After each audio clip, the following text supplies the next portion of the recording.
Whatever.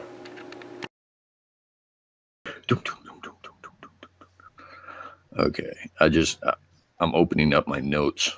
There we go. Got it. Does my video look so terrible? It's not for Why are lighting you in worried here. about that? I mean, we're talking. Yeah, that's true. Okay. I don't mind if your video looks bad. Oh yeah. You're not hurting my feelings. Think. Oh man. Cool. I'll leave it mostly focused on you then. Okay. Let me get comfortable. There. Okay. Gonna have some nightmares. All right. So yeah, go ahead. Is this the intro part? Yeah. Yeah. I mean, I guess we should probably rapidly try to cover what the season 2 premiere WestWorld is. That the topic? Yeah. Of this one. Yep. Yeah, I mean, this is gonna straight out be. I don't know. I guess we'll have to get a picture of that little condor looking thing. It's not a condor. What kind of bird is that? Vulture? It's a bird of prey. Vulture, yeah.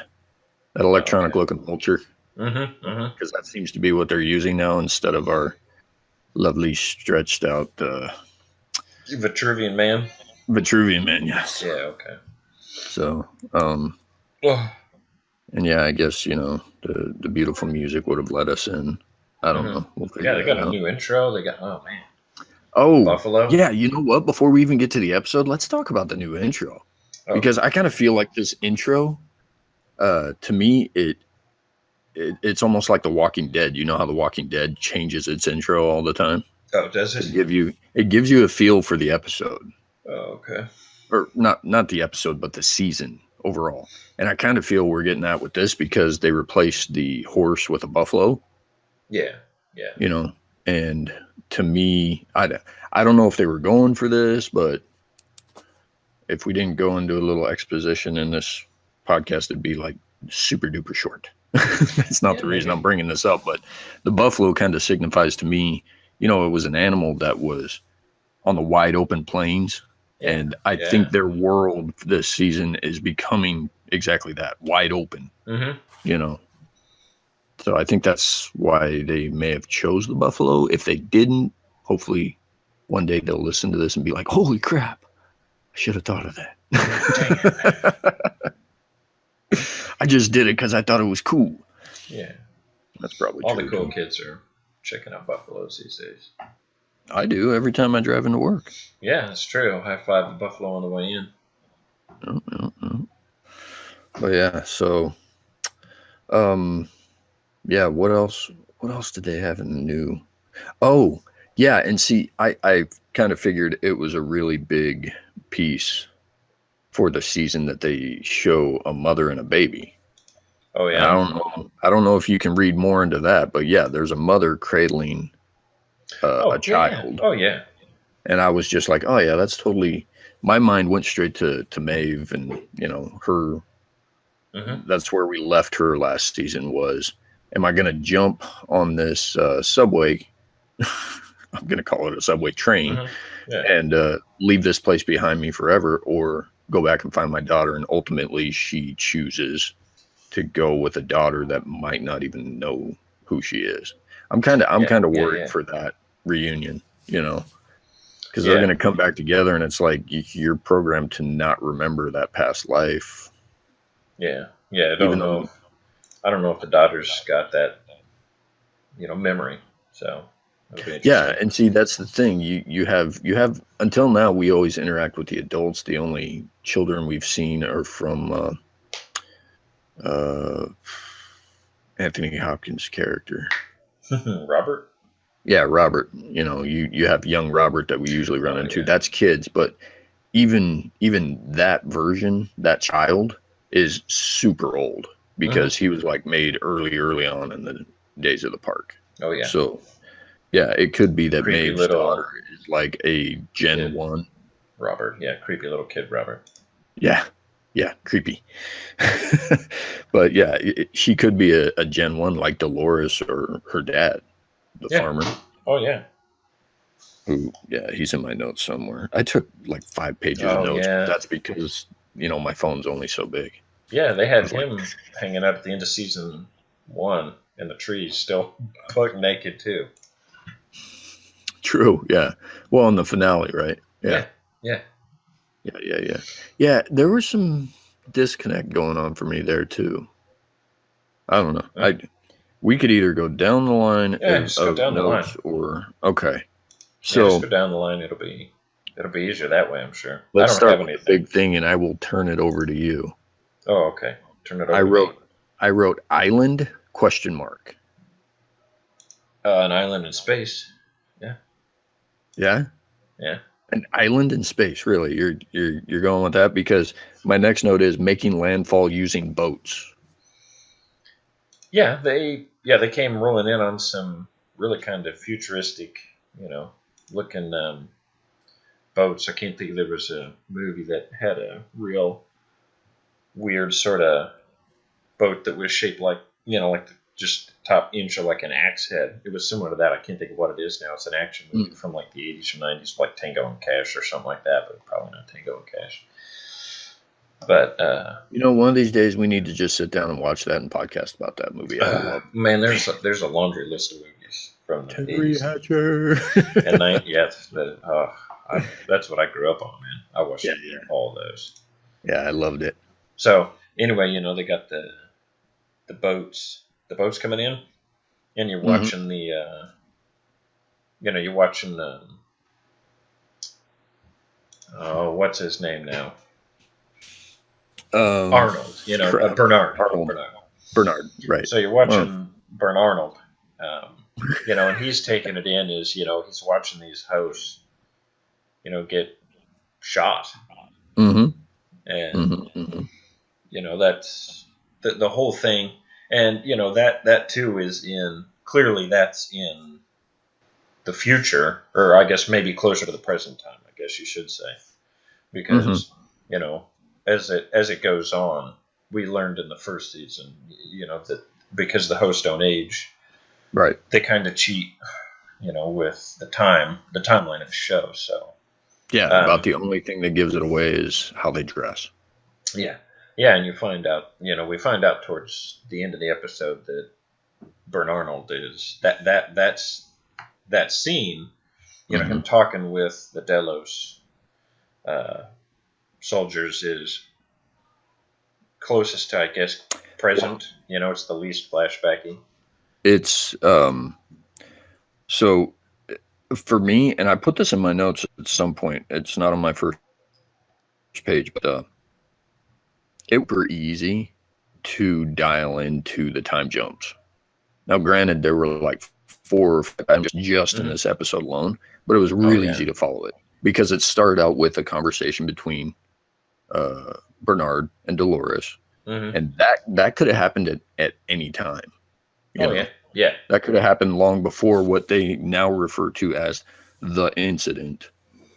Well, that's what the Delos people are calling it. Yeah, because as it goes on to, Bernard is in the same setting, in the same positions, but clearly in different times. Yes. Yeah. So he shorted out and returned there and snapped to, in memory-wise, he's only able to remember being in that location. Right. Yeah. Well, and it's interesting now that I'm going back over my notes for the first time. I was writing down time hacks, if you will, of when things were happening. So it's been 2 weeks since Dolores shot Robert. And 2 weeks later, Bernard wakes up on a beach. So, yeah, I mean, that right there, just black and white time jump altogether, because then we start playing catch up to figure out, well, how the heck did he end up on the beach? I found it interesting that everybody kept referring to the Valley Beyond. That's kind of become like the new maze, if you will, the Valley Beyond. Yeah. for some reason I wrote down everyone as a host. Oh, I guess it's because in the park, everyone is viewed as a host, whether you're host or non-host. Oh yeah, because they said they think that that's how the hosts are able to harm the people now, is that they somebody reprogrammed all the hosts to view everyone in the park as a host, so they're allowed to hurt them now. Oh yeah, shoot them, right, with weapons and whatnot. And that was actually alluded to at some point, like, well, how did they get the weapons and blah blah blah. Back to Bernard, because you took my mind down a certain path where I was like, it was very interesting, because knowing what we know as viewers, getting to see how the situation's being handled through his eyes is very, I really like that, because you're not viewing it as a human, you're viewing it as, what the heck, my own kind are getting slaughtered. Oh, yeah. And he's helpless to do anything about it. He has to play along, right? So that kind of blew me away. Standing there and trying to act cool while you're watching. Yeah. Okay, so on this page I also put Dolores is brutal, Teddy is along for the ride. Did you get that? Yeah, poor Teddy. Yeah, he's just, it's like he's, like part of his programming, he still just can't leave Dolores, but at the same time, it doesn't seem like he's okay with what's going on either. Right. Yeah, that's exactly what I got from him. I was like, well, dude, you need to figure this stuff out, because you're hanging with a psychopath now. And I don't think we should do that with her character. I don't think we should label her just yet, because she was given dual personalities from my perception, because she's referred to as I've been playing roles, and one was the rancher's daughter, and the other is Wyatt. Yeah. Right. Yep. So these are the roles that I had, and I don't know, there may be more layers, different roles. Yeah. Well, she alluded to that, saying, well, there's still one role left for me to play, which is myself. Right. Yeah, and that's what she says, evolved into a new role. I'm going to evolve into a new role, which is myself, right? Yeah. I don't know why I put it was a game, question mark. Oh. That was when Dolores had people in the nooses, and they were standing on top of the crosses, the very poorly made crosses, if you will. Yeah, and the one dude, if you're gonna make a case for your life in a survivability situation like that, why on earth would you tell someone it was just a game? I mean, that's like the movie Saw. Yeah. Yeah. Everything, all those horrible things we did to you. We didn't mean it. It was just a game. I didn't even view it as real. It's like it's just makes it worse. Yeah. It's just Grand Theft Auto. It kind of made me feel bad for all the cops I've killed over the years now. Oh man. Yeah, right. Oh man, I looked at my stats on that not too long ago. It's crazy. Like the NPCs killed is millions. Almost it's in like the 5 digits. Yeah. God, you're an awful person. Yeah. All right, let's see. Oh, okay. Here's what I was wondering, and this was what I had an issue with, about probably the only issue I had in the entire episode. It was, I mean, for those of you just joining us, good episode. I enjoyed it from start to finish. But Man in Black made it back to town? Question mark. Yeah. Because when we left him, I thought he was taking shots, getting winged. Yeah, he got winged. He was going out to the forest, which is where everybody came climbing out of, wasn't it? Yeah, yep, where all the hosts came from. Okay, so in the time jump, he made it back to town. Yes, he did. Yeah. Okay. See, we never got to see that. The stakes are real. and Right. Teenage, well, not quite teenage, I guess, preteen Robert was there, and Mm-hmm. he was like, "Yeah, this the maze wasn't for you, but this one is." Oh yeah. He was like, "Well, you got The to there." door, I think he said the door. I The think door's so. for you. Yeah, that's got to be somewhere in my notes. For some reason, I noted that the horse's name is Ned, the Man in Yeah. Black's horse. Uh-huh. I don't know why I wrote that down. Bargaining for survival. Ned, Ed, Mr. Ed, little TV show. Yeah. I don't know. Sector 15. Mm-hmm. Oh, Yeah. okay. Sector 15 Yeah. is where we learn from. Uh, I have no idea what the prick rider's name is. Oh. I don't know. I know you're talking about the dude who was getting drug along with Maeve. Yes. Um, I found it interesting enough to note that Sector 15 is a family friendly sector. And I'm thinking, oh, really? So there's family friendly parts of the park? Yeah. That's interesting. I'd be interested to see what those are like, you know. Yeah, I'd be interested to see how they keep all of the murder and the rape and the pillaging away from, Right. you know. Yeah. Um, Crap, this stuff's probably going to get out of order now, but. Oh, wow. Oh, okay. Yeah, so, and that's. Okay, so the theme for this season, clearly the theme for this season is chaos. Like the overarching. Mm-hmm. Yeah, the building, the security system, or whatever, shut down. Yeah, at And the end. the dick rider that you were talking about, the douche, was like, "Oh, nobody's in control." Right. Yeah. Yeah, so here it is. Must find the door. So this is talking about young Robert talking to the man in black. Yeah, So that's kind of like creepy the voice, MacGuffin. Kid Robert. Right. Well, yeah, that was The cool though how door is for you. they layered young Robert's voice with Somebody Anthony over there. Hopkins' voice. Was it Anthony Hopkins though? I want to say yes.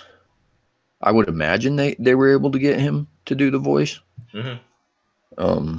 Because it sure sounded like it. If not, then Oh, they found somebody pretty good. But yeah, so the MacGuffin this year, how it was the maze last season, is must find the door. Yeah. And I loved in their discussion how young Robert told the man in black, everything is code here. Because that's how he responds. Well, like in the Matrix. Yeah. Well, yeah, that's what he's referring to. Like, oh well, you're just dealing in riddles and code again, and he's like, well, everything is written in code here, dummy. That's we're all zeros and ones. Yeah, your DNA can be coded. Yeah, everything's code. Treating the writer like a host, Maeve is just as brutal. So that was the cool part. She goes and finds her boyfriend, right? Mm-hmm. Yeah, who doesn't die. He gets totally machine gunned. He just Swiss cheesed up. Yeah, he's like playing with the holes. I know. Yeah, like the scene in Highlander 2 where they smash through the. You probably haven't seen Highlander 2, so. Yeah, I have. You have? Okay. Well, when Sean Connery. Of course. And you're surprised by that. There can be only one. Yeah. Well, there's about but they made Highlander 2 that you haven't seen. So. But the two Highlanders go driving through the door into the big corporation, and they just get machine gunned all to hell. Mm. And he was like, "Oh, I got shot way more than you." He's like, "Oh, you can't that scratch?" And he's like, "Pass through me," pokes his finger through the hole in his shirt. That's how that dude was, man. He was just walking around, horribly Swiss cheese. Yeah. I don't know why he didn't die, but all the other ones did. I mean, I know she turn his. I don't know. That was something else I talked about before too, where there's like a switch for them for like pain, and I'm like, yes, but if they're not alive and they don't have actual organs, then there's no reason they should die unless they're in a base level they're programmed to. Or they run out of the white milk. Yeah, and then if they can, if they can toggle that off, then yeah, they can just keep walking around. We did talk about that last season, right? But yeah, it's interesting to see Maeve because she's kind of taking her own personal revenge against the gods, if you will, Mm-hmm. by making the writer dude strip. Mm-hmm.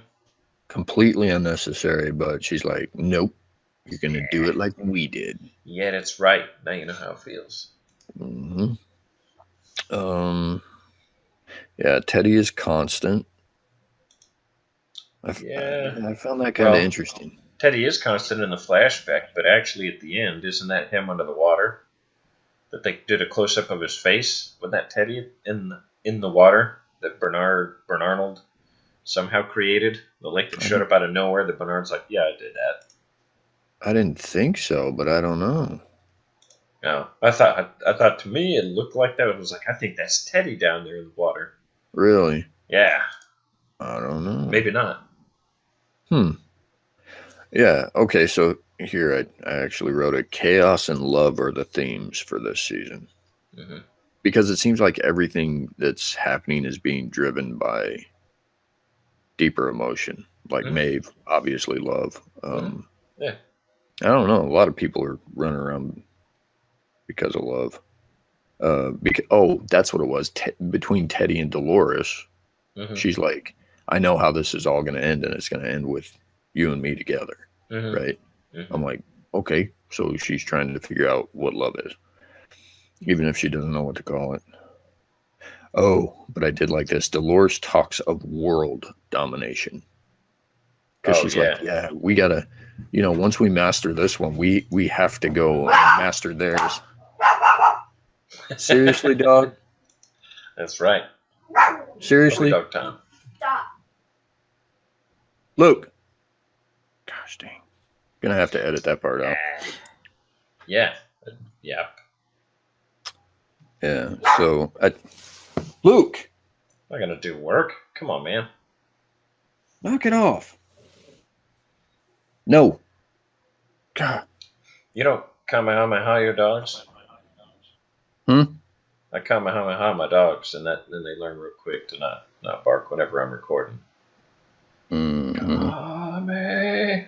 And they all go running. I can throw mine in their kennel. All right. How did Bernard get on the beach? Yeah, we're going to learn that once the time catches up. Oh, so the farmer, or Peter Abernathy, is the one that they're using to get all the... Yeah, the one who was like, Yeah. What is it we break learned? It down. What is it we learned that Bernard was in that bunker with the Delos chick, Valkyrie, and he's like, so are we recording hosts' interactions with guests and then gathering their DNA as well or something like that? Yeah. Yeah, I was like, man, that seems mildly disturbing. Well, I could say, well, if they're gathering their DNA, then they could reconstruct them as hosts, have control of pretty much everybody in the world, and go into that world domination thing. Like in the end, do you think Dolores, that's Dolores' plan? Maybe she's behind all that. It's Dolores. Ooh, world domination. That would be cool. Yeah. Once world domination, have a whole world of hosts replace everybody else. Invasion of the Body Snatchers. Yep. Oh man, Invasion. All right, well, it sounds like enough. I'm ready to wrap it. Oh no, I'm just figured it out. Yeah. Right. Okay, so yeah, Peter Abernathy. That is definitely going to be an interesting journey that we take on that one. Trying to see. Okay, I got to see what else I had. I'll have to splice in something cool here. No, I know how to use my dang phone. Yeah, for some reason everybody's going nuts. Okay. Oh, that's who I was wondering about. What happened to Snake Tattoo chick? Did she die at the end of the last season? Yeah. She was part of the uprising, right? Yeah, I thought So now I'd have to go back and look. She ripped her arm off. She got a caught in a door. Oh no, she was still shooting everybody. That was the door. Whenever they went back in, there was the door that had the big blood streak down it. That's the one she had her arm caught in. Okay, so she's still. And we haven't seen her yet. Yeah, we haven't seen a body. She's still around. Yeah, okay. Unlike Elsie, who is decidedly dead. No, she's alive. With no evidence. Yeah, there's no corpus. She's alive. Or she's going to return as one of them. Yeah, there you go. But then the original's still dead. No, she's alive. God, cool. Man, you people. All right, so how do you feel about the team up to find Sector 15? The team up between Maeve and the douche rider? Yeah. Douche rider. Yeah. That asshole. Yeah. I don't know. That's going to be one of those things that, man, it's never going to last. I mean, he's going to rat her out. He already tried to rat her out immediately. Yeah. I know. Anyways, so I mean, he's clearly going to he's going to help her out as long as he has to, but probably not a second longer. Oh yeah, when he's worn out his usefulness, gone. Yeah, if he doesn't escape, she's going to probably kill him. Yeah, why Maybe? She would even... I don't know. Dude, I don't see why she would hesitate, you know? Yeah. I'm kind of surprised she gave him a second chance because, yeah, clearly her perception is supposed to be like level 10, right? Mm-hmm. So she knew immediately what he was doing. That's why she opened fire on those guys. Oh, something I found interesting. So we've had one of the hosts return, and it was the one that had interaction with Teddy, the one that stuck him with the arrow, incapacitated him. Remember the magical arrow that dropped him last season? Yeah. If you remember that, the arrow. That female host, she's back. Yeah. And she's like one of Dolores's. She must be a Gen 1 herself. Yeah. For some reason, is it just me, or did she appear to be wearing a crown of thorns? Yeah, she definitely was. Yeah, because she was like bleeding and crap, and I was like, what is that all about? I didn't real sort of messianic. Right? Yeah, I don't know if they were going for that or not, but these guys are good shots, by the way. Yeah, Dolores is crazy good. That? Yeah, well, she's good, but all the other hosts, like when they go in, you have those two guys show up, and they're just like, howdy, and just like they're just John Wick in the place. It was crazy. Oh yeah, yeah. Everybody's a crack shot, Yeah. Well, but if there's just accuracy is another slider on the tablet. True. I guess, right? Hector is all in with Maeve. Got that. Time jumps are easy in episode 1. Catch up on lost 2 weeks. Already covered that. Oh, for some reason I put this. C_Hale is the text message that Valkyrie was using. Yeah, I can't remember. Like, that seems real familiar. Yeah. She was asking somebody back stuff. But yeah, and then I put, these pages must be out of order. Guest experience and DNA ? How long? This is something I wondered, so I jotted down. How long before people cosplay the white guys with no faces? You know which ones I'm talking about. I don't remember what they were called. Yeah, that'll be quick. The drones. I think they just call them drones. Drones?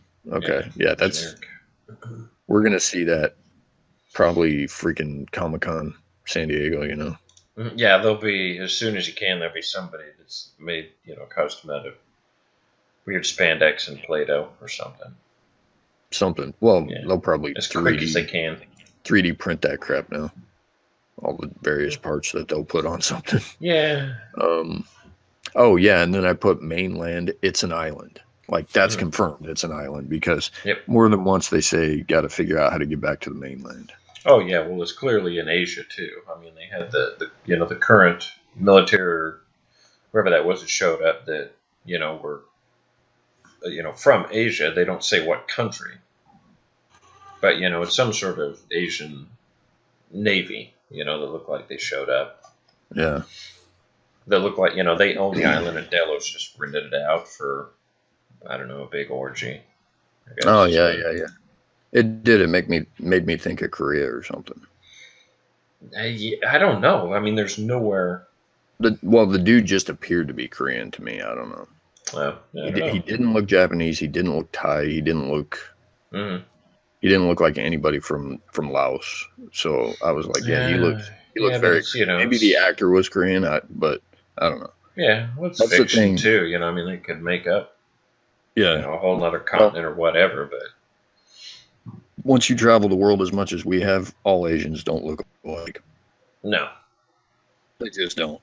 No. A Hmong person does not look like a Cambodian person. No. Very different bone structures. Yeah. Going on. But yeah, I'm trying to think what else. Okay, so yeah, we got to talk about the ending too, because so you get to, was that the Valley Beyond? Which one? The flooded one? Yeah. Well, I don't know. I remember hearing somebody say the valley's just over this ridge or something like that. And then they get over there and everybody stops short and they're like, oh, where did all this come from? Yeah, where did this inland sea come from? Right, yeah. So. I don't know. It didn't look like an inland sea to me. I mean, it wasn't as big as Lake Michigan. No, it looked like a man-made lake. Yeah, it looked like a man-made lake, but I mean, it was still huge, don't get me wrong, but they say it takes place on an island, but it's an island that has lakes, huge open vistas, and a man-made lake / sea in it. That's one heck of an island. I mean, it's not Oahu. I'd say so. So you might be right about the outer space thing still. Yeah, still in there, man. Or you know what? Maybe everybody's abandoned Earth. Mm-hmm. And it's become the theme park, and everybody that comes to visit is coming from outer space, some other planet. Oh, okay, yeah. And the whole planet Earth is just the island. It's the theme park. Yeah. Oh, that'd be good. That would be good. Jeez. But yeah. I don't know. What else do you have? I think I burned through my notes. No, I mean, no-wise, I think I got nothing. I mean, really. Hold on a second. Hold on. Let me check my... Oh, nope. Oh, no. What's your overall review of it, I guess? Well, I thought it was really good. It feels more science fiction-y this season so far than the previous ones. The previous ones...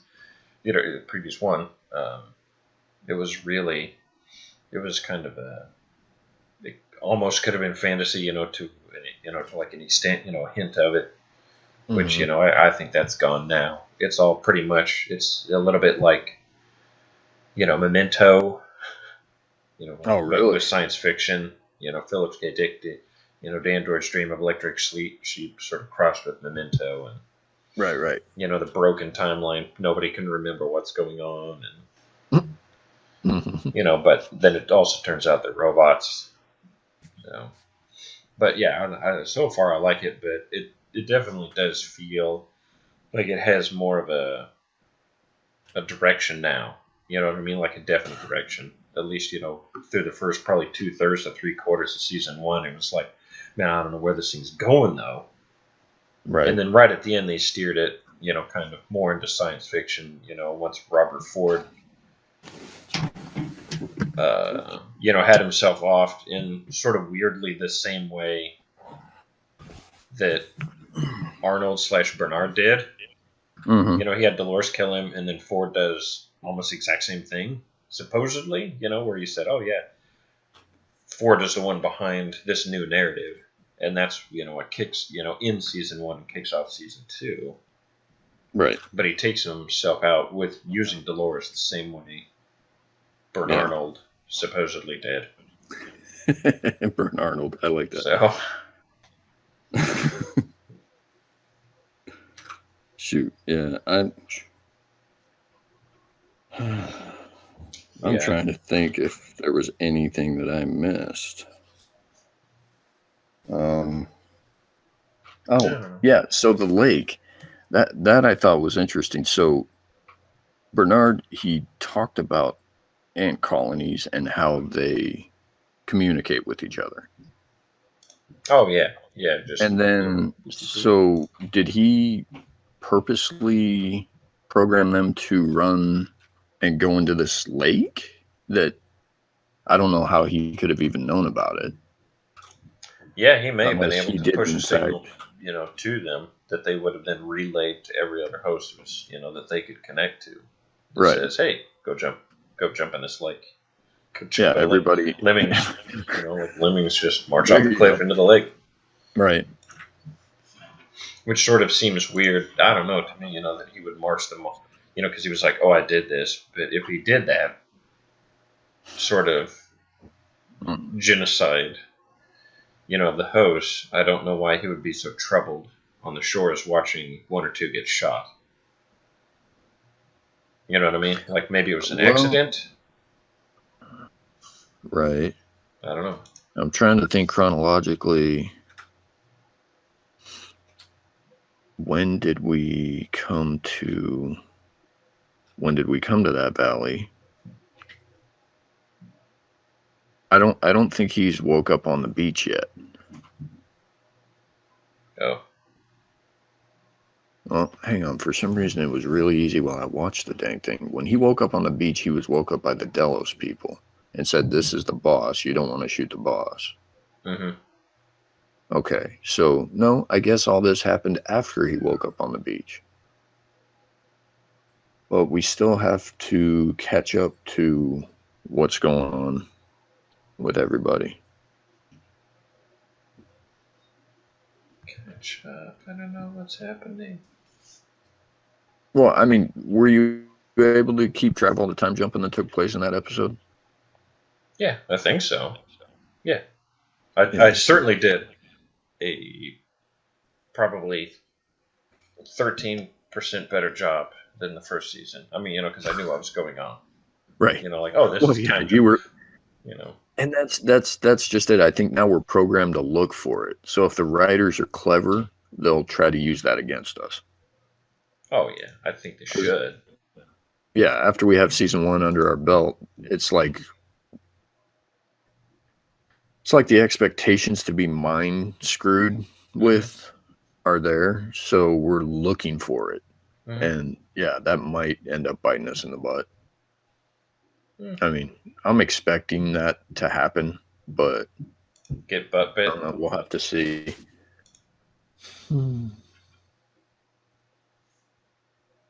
I have no control over my environment. Bowels. You have no control over your bowels. There's going to be so much background noise on my portion of this. Oh yeah. Mine seems okay. I mean, it's quiet here. I chased all the children away. Mine, not so much. Oh, okay. So, I think I'm recorded. And that'd be my biggest thing. I'm pretty sure I hit record. I had to minimize and make sure I was. So see, this is meeting up with what we were talking about a couple days ago. 40 minutes. That's good. Yeah, 40 minutes. There you go. So we're in the window of what we wanted, our new window. Mm-hmm. So for all our valued listeners, subscribers out there, we're going to strive to not talk your ears off for 60 minutes anymore. Oh, okay. We're going to curb our appetites when we're able to. Mm-hmm. We're not going to hit you with a golden corral of dialogue. I bet you the more guests we add, the less we're going to be able to control that. But I don't know. Yeah, no, I'm looking forward to episode 2. I did not. Not me. I can't recall. Better things to do. Well, I can't recall what the season no, they gave us like what you have to look forward to in season 2, didn't they? They didn't even give us a straight up, well, here's what you can look forward to in the next episode. Yeah. So Yeah, no spoilers, I don't man. know. Come on. I don't want spoilers. I'm more interested in seeing Abernathy again and peeling that onion back to see. Yeah, give me like a 47-minute Abernathy episode. He's got the potential as a character to do it, to carry an entire episode like that. What I mean, this episode was what, an hour and 10 minutes? Give him like 19, 20 lines of dialogue, and he'll be like for 5 or 6 minutes, and then it's Butters. As long as they keep the stuttering down, you'll be okay. Yeah, that'd Poor be guy great. needs his, he's got some real interesting things that could go on. Yeah. Well, crap. I think I'm good. Yeah. I got nothing else. Good, I can punch out. Yep. So as we always do with our wonderful outros. What's that? I just said thin. That's what? We're going French. Yep. Cool. We're multilingual. Yeah. So, did you hit stop yet? I'm gonna hit stop.